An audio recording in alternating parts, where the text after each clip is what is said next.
Hey guys, welcome back to our show, A Better Me, A Better Woman. I'm Atara, And I'm Ro. and tonight's show is going to be about discussion of that Proverbs 31 woman, that valiant woman, that righteous woman of the Bible. And we're going to throw out some key points to see if you match that person. I want to be counted as one. Hope that you want to be one too. Yeah, I'm trying. Well, I just want to remind you all about our giveaway. We have 3 weeks left. 2 weeks. Second, third, fourth episode. Yeah, I'm sorry. 2 weeks left, and here's your chance to win a $100 gift card. All you have to do is get 10 people to subscribe to our channel.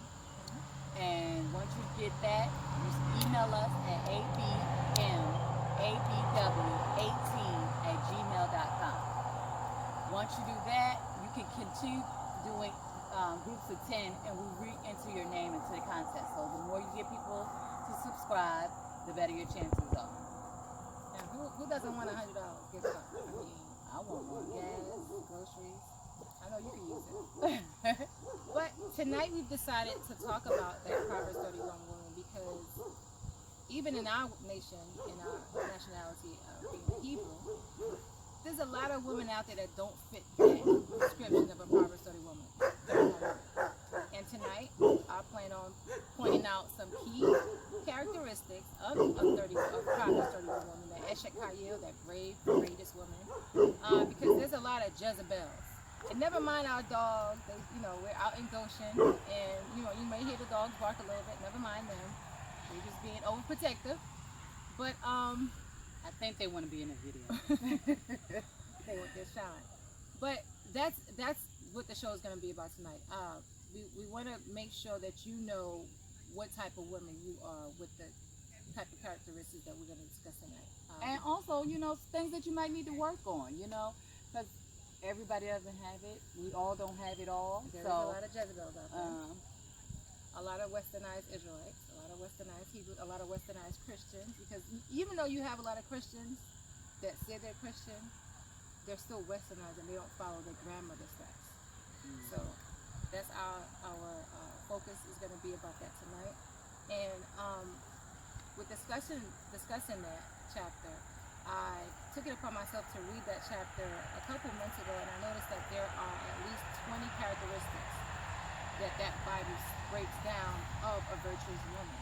And I felt some type of way, and I'm not even gonna lie. I spoke to my husband about it, and I told him that I don't even match 3.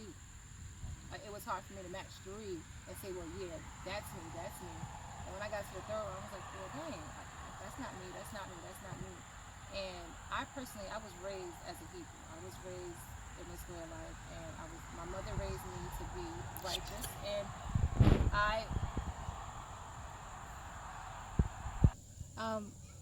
in speaking about that Proverbs 31 woman, the very first verse speaks about her price, and it described her. It what's the word I'm looking for? Value. Yeah, the value. It priced her as the value of rubies. Right. Then you got to ask yourself, if I was in the market, how much would I be worth? Well, is anybody willing to pay those rubies? Exactly. Who will buy you? So you have to definitely think of yourself as something worthy to be looked upon, something priceless. Yeah. Because to be compared to a ruby is amazing. And in that verse following after speaks about the trust of her husband. You have to ask yourself, does my husband trust me? Not only to the point where will he trust me not to cheat on him, but will he trust me to be that wife to raise his children? Will he trust me to be that wife to be by his side as a king, as a well-known person? You have to ask yourself, am I trustworthy? A virtuous woman have to ask herself, is she trustworthy? Does her husband trust her? Right. Does he trust her enough to go out to work, whether it be morning shift, night shift, that she's not cheating on him? She may have locks on her phone. Even when she come home, she has locks on her phone. She's on social media all the time. She's untrustworthy. She doesn't have him on his account. That's a good one. Right. She doesn't have him as a friend. then you have to ask yourself, why do I have these locks on my phone? Why do I have these passwords? Why do I have to lie to him about things? Why do I have to fail to communicate to him about certain things? Lack of communication is a breach of trust. And I feel that if a wife cannot communicate with her husband, what's wrong? You getting it's just like what? Okay, just turn. Just turn. Turtle. But it's true. I used to have a code on my phone, and it's not because of my husband. It's because of the children. But you can't always. Some men will look and be like, well, okay, well, give me the password. Right. If he don't have the password and you're just saying this is for the children, then okay, it's gonna make him feel some type of way. Then whenever he wants to go and pick up your phone, you're like, okay, give me the phone. I got it. Go on, get back my phone. Go ahead, get back. I want it. What you looking at? What's that you looking at? And I'll sit right here. I'll wait till you finish. Of course, that's gonna make him feel that okay, she creepy. Or you get off of work at 10 o'clock at night and you get him at 1 o'clock in the morning without even calling him, letting him know I had tire issues or I had to stop to get gas or I got tired, I want to pull over. Those are things that's gonna make him feel like, okay, what's going on? So, social media is a big one as well. Yeah. You know, if you're not on, you're not friends on it, or you're posting things about your personal business, and we see it all too often. You know, you're posting your business every time you have a fight. You're posting. And you might not post the exact words, or you're posting a meme that puts your business out there. Those things definitely mess with trust. Yeah. So that's one thing that I feel that will definitely jeopardize a relationship is the lack of communication. And to go into further to that word trust, you have to ask yourself: does my husband rely on me? Can he rely on me? Does he always have to be that micromanager over you and tell you, well, hey, did you do this? Hey, don't forget you got to pay that bill. Or don't forget it's dinner time, 6 o'clock. Did you make dinner? He doesn't have to micromanage you. Right. Can he trust you to lead his... Yeah, me too. Can he trust you to lead the house, to be the pillar of the house? I'm sorry, y'all. I ain't winking at y'all. Smoke got a little bit in my eye. But I'm still with y'all. I'm still here. But one of the things that stuck out to me is when you talk about you open your mouth and righteousness comes out. So, oh my gosh, I'm sorry. Just turn this way. It's like really deep in my eyes. Oh gosh, I'm sorry. I gotta get myself together. Let's switch. You can be blind. So I'll be alright. I got that cataract eyes. When you open your mouth, you do it righteously.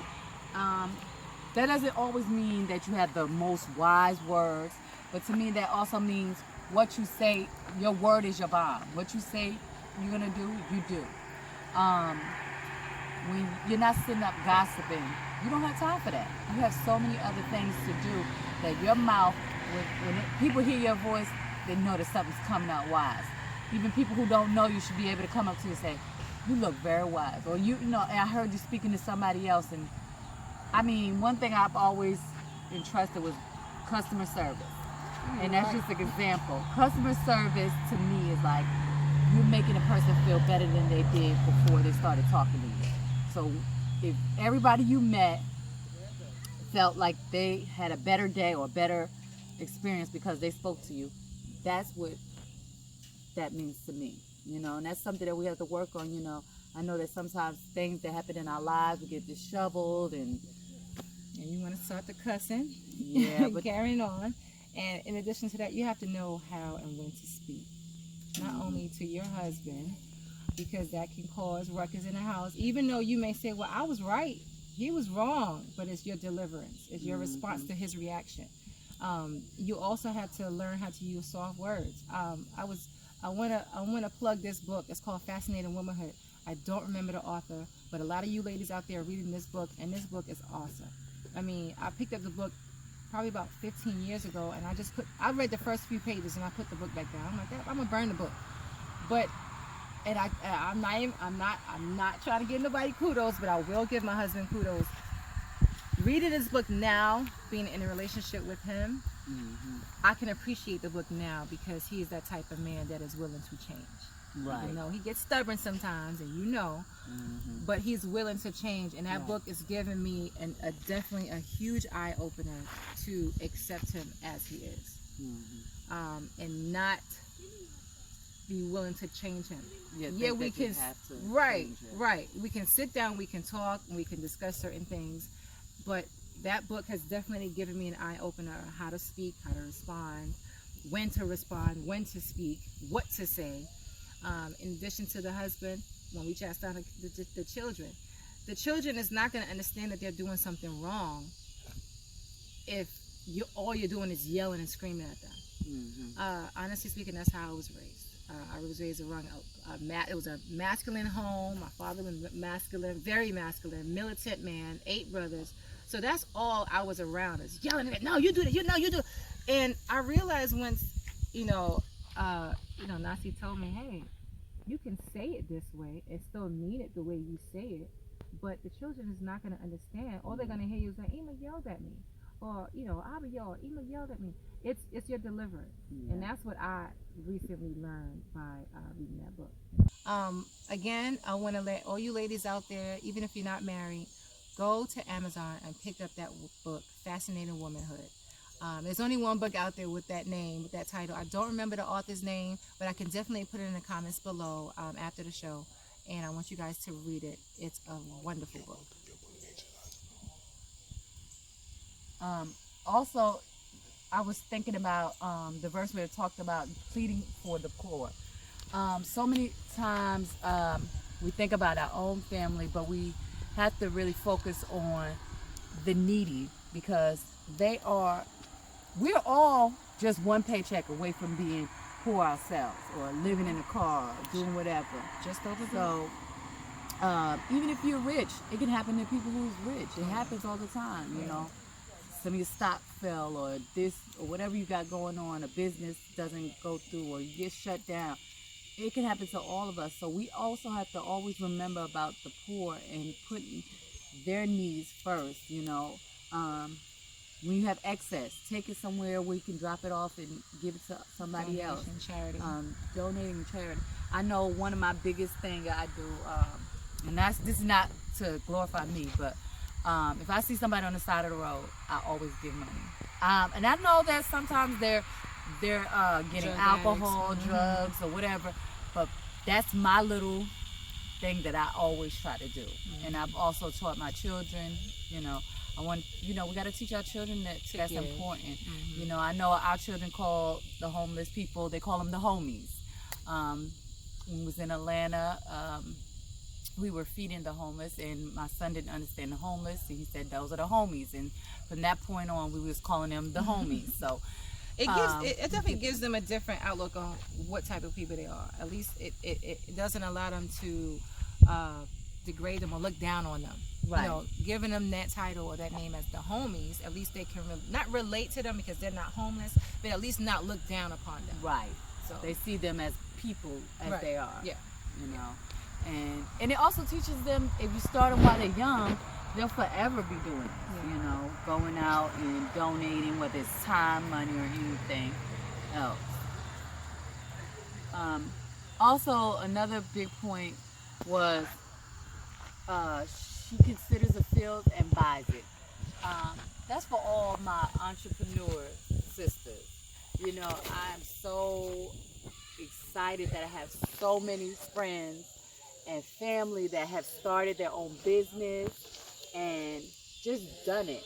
They thought about it, they considered it, they worked out their business plans, and it might be something that they're continuing to do, but they are doing it. If this is not, she's a boss chick. She's not just in the kitchen, pregnant and barefoot. She's more than that. She has so many other dimensions, and we as women, we have to learn to know our own values so that we can pick a mate that meets it or excels it. They should be able to push each other. You know what I'm saying? You don't want to be somebody who's about her business, and then you got somebody you come home and he's laying on the couch and he hasn't done anything all day. You know, that's just dead weight. You want to have somebody who meets you or exceeds you. You know what I'm saying? Pushes you to be great. Pushing you basically. to, y'all are gonna push each other, but you have to also have that determination. And I know there's people who don't have a business or they haven't created a business yet. Still stick in there and do what do what a boss would do. You know, you're not gonna be, oh, I'm satisfied with being on Section 8 and just laying around and that's my life. I'm just gonna drink. No, Section 8 was the bomb back in those days. Hey, I mean, when that Section 8 voucher kick in and you only had to pay $100, $200, girl. I mean, if that's what you want to start with, you don't decide that's going to be your future. There's a lot of people who think that's going to be their future. True. So you always want to think about being better. Yes, because I am proud to say that we own our own home. Yes, we do. And we live in Goshen. And we're community living, and it feels good to say that this is our home. We don't have to worry about paying rent. We don't have to worry about calling the landlord. We don't have to worry about renewing leases. We were able to purchase our own home in our land, and it feels good. And in addition to what you're saying, the boss chick, make your work speak for yourself. Mm-hmm. That's what I was taught. Make your name and your works and your deeds speak for yourself in the community. Because with us living as a community, you want them to be able to say, hey, that house over there, that's the house over there that bakes cakes for everybody. Hey, that's the house that always making clothes for this person. That's the house down there that do this. Oh yeah, that lady over there, yeah, with all them kids, yeah, she feed them kids look straight. Them kids do. I mean, you want to be able to be that person to be talked about as a good thing. Yeah, you want your name to definitely precede you. Oh yeah, definitely. Also, it talks about her husband depending on her. So that's something I would say was in conjunction with that, because if he can depend on her to uphold his household and uphold his name, so that when he's sitting with the elders, he looks good, you know. Bye, Nina. Nina wants a guest appearance, but she's not getting it today. Bye, Nina. So she wants to uphold. In addition to what you were saying, Ro, about her husband depending on her, nowadays, well, back in those days, the women were dependent on their husband. They stayed pregnant. They stayed having babies after babies after babies. You don't want to make that be your only title. You want to be able to be You want to depend on your husband, but not be solely dependent on him. You both want to be able to push each other's goals and visions. And if you do have your little business that you want to push, you want to be that person to have him push you in addition to you pushing him. So right, so y'all making each other better. Right. You don't want to just solely just stay home and have babies after babies, because then you're becoming dependent to him. And that's not what, I don't think that's what a woman should be, solely dependent on her husband. Because even Proverbs 31 speaks about her going out at night, working, bringing home food, bringing home stuff like immersion shift. So she's definitely working, and she's definitely not going to be able to do all that being barefoot and pregnant all the time. So remember that, ladies, when you want to have stair steps, children. Also, you know, it talks about her children calling her blessed. When I heard that, I thought about, you know, the way you raise your child. You want them to see you as an example. You don't want them to, you know, your daughters to say, oh, my mom was always weak. You know, she didn't really do much. She just sat around, you know. She was always just barefoot and pregnant. I don't want to be like that. You know, you want to show them better. And we have another generation where we just need females and males to step it up. So you definitely want to become role models. Better role models. Because a lot of these girls these days, they fall victim to abuse, all types of abuse, because of the decisions that their mothers have made in relationships. So that is, you got to stop the cycle. You know, even if you were in your mother was in a bad situation, you have to do better. You know, we have to do better. Words of affirmation. That does work. That's very powerful for a daughter to have. You know, especially a daughter. I mean, males, they need it too, but especially a daughter, they do, so that they don't have that low self-esteem and pick up a man that's not about nothing, or just going to say, oh, you're beautiful, just so he can lay up on your couch. Or yeah, you're right. But to sum it all up, I just hope that we were able to touch on a lot of things, because I definitely see a lot of characteristics that I have to do better at. And to close it all up, we have came up with 10 characteristics that we want you guys to rate yourself as, and I'll do it myself. Just post it in the comments below. You don't have to tell us what you got for each one. You can just tell us your score if you would like to. If you're bold enough, you can tell us your score. Well, I'll do it because, it's not about being shameful. As a community, everyone's going to see your flaws anyway. So. Right. Number 1, how do you rate yourself on a scale of 1 to 10 as being trustworthy to your husband? Or you can ask yourself, how much does your husband trust you? Are you trustworthy? Okay. Number 2, honesty. How honest are you? Do you lie a lot? How many times a week do you lie? Just rate yourself 1 through 10. You can be honest about that too. Like that. Number 3, guys, brave and courageous. I personally, I like to think that I'm brave, but sometimes I'm a coward. So I would rate myself to be a 4. I need to work on that. I do present to be, to have a hard shell. But I'm a coward. I run to Nazi crying. I run to you crying for a lot of things. I'm a baby. So I as being brave and courageous for certain things, I rate myself as a 4. Being trustworthy, I would give myself a bigger number, because I like to think that I am trustworthy. I can work better on that, but I would give myself a 7 or 8. Only because I withhold information. Sometimes when I know that it's going to make him upset, I do withhold certain information. Yeah, give me a 7.5.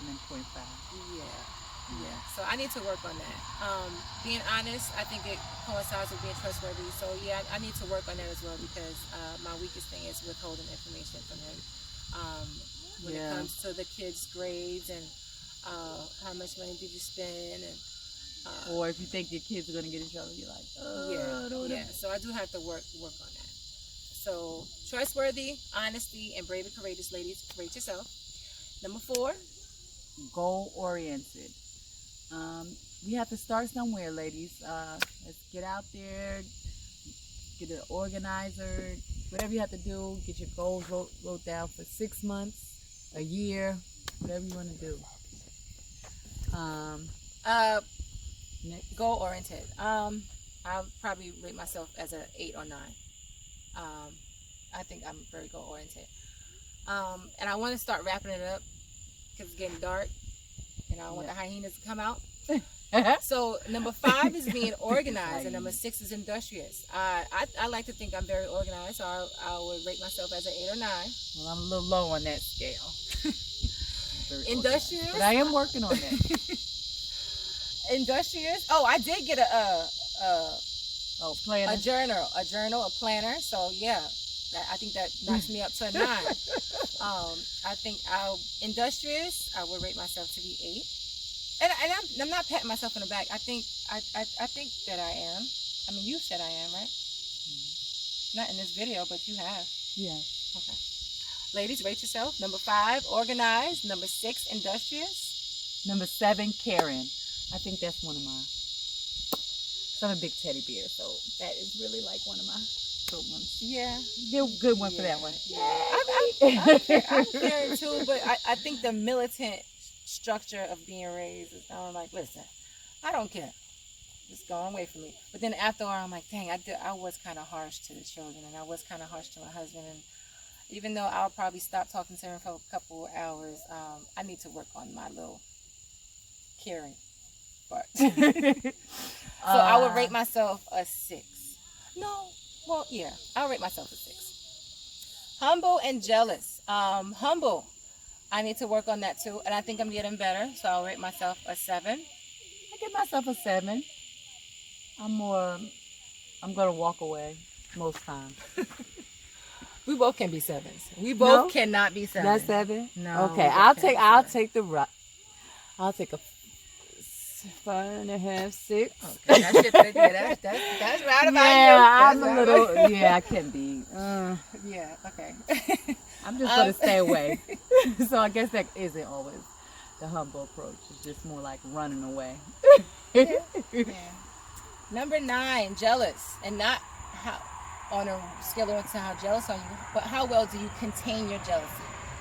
I would like to say that in the beginning of my relationship, I probably was a 2 or a 3. I was ready to fight. I was ready to scream at somebody and like, don't look at my man and don't talk to my man. What's that song? Who was that? Who's that group? I don't know. It was a group. Y'all know the group I'm talking about. Don't talk to my man, something like that. I'm gonna be the one to bring it to you. You remember that song? Okay, Come now on. that I know. Okay, that was my song. That was my anthem. But I've grown. I'm not. I know how to contain my jealousy. So I would rate myself 8 on that. I'm pretty much like 10 on that. No, I'm not. I'm just joking. Oh, I was about to say. But I am pretty unjealous. Okay. What's the number though? I'd say a 9. Okay. And last but not least, how well do you support your husband's visions? Push him Do to you be push great him to be great? Community. Yeah. Do you say to your friends, my husband is tripping, he wants us to come out and live in Goshen, off the grid, or do you come out and handle it? And make the best of it. Do you come out and be that valiant Eshakaya woman and be out here and live off the grid? Do you support your husband's visions? Do you actually let him know that you're supporting his visions by doing things to help support his vision? Push his books, like Ancient Science of Love. Yes. Or you can find it on Amazon. Ancient Science of Love. That's our first book. Okay. It's probably about what? $19.95 maybe? $14.95. Please go out. Check on Amazon, Ancient Science of Love. That's our book, okay, written by us, for you too, which will definitely help with your relationships. And my rate for that, number 10, I would say is about an 8, 7, 8. Yeah, I was kind of resilient to coming and living off the grid, and I kicked and I cried, but I do see the bigger picture in the end. And it is definitely worth it. And I definitely love him for that. Thank you. All right. I hope you ladies love the show tonight. Please subscribe to our channel, A Better Me, A Better Woman. Spiritual Development Channel. That's the channel. Subscribe, like, and share. Good night, everyone.